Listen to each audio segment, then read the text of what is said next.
Welcome back to the Gunpla Network. I'm Murdoch, and today we're unboxing the high-grade Universal Century AMX-011S Zaku III Custom, otherwise known as Mashymre Zaku III in this case. Brought to you today by our sponsor here in North America, Canadian Gundam. Looking for that next kit or tool to complete your collection?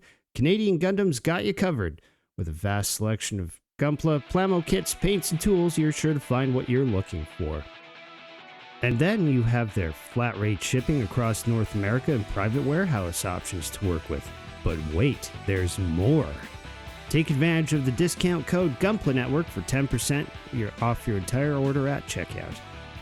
This kit was first released in 1999, and I can already tell engineering-wise it's a major improvement upon its predecessor, a cast resin kit I can only assume is from the late 80s to maybe early 90s.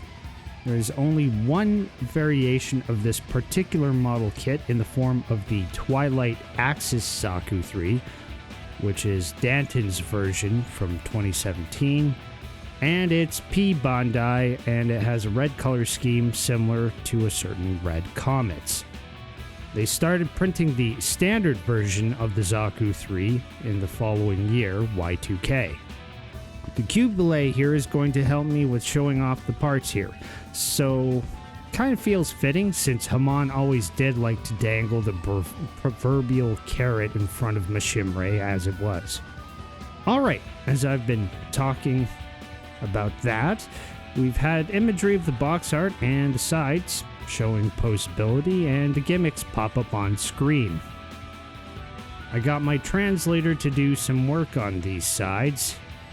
Let's just say the best translation to English was the following sentence due to its high mobility configuration, and I quote, "It is possible to deploy combat in motion." I'm sure there's a way for that to be properly translated, but it sounded rather comical to me anyway.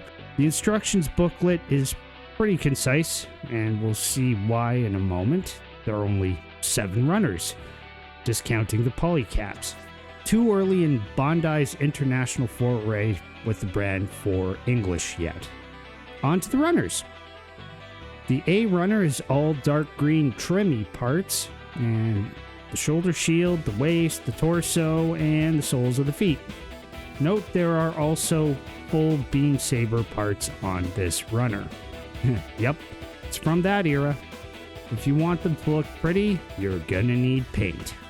The B runner is all 4 red parts they deemed worth making in plastic at the time. The knee guards, the cockpit hatch, and the codpiece thrusters. The C runner is this bluey gray, mostly for the visible mechanical parts, so things like joints, power cables, and inner parts of the head, hands, stuff like that. The D runners, both D1 and D2, are all of that bright, I would describe it pukey green armor plating. The lighting isn't exaggerating anything, it's actually that saturated and bright.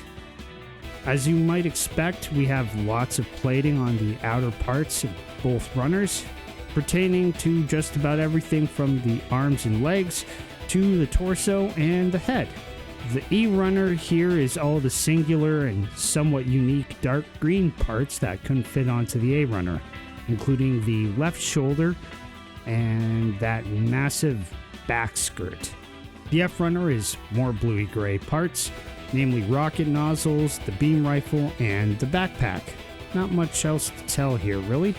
Last up, we have the sticker sheet and the polycaps. I guess they give you the freedom of where you want to put the mono eye how you'd like, if I were to venture a guess.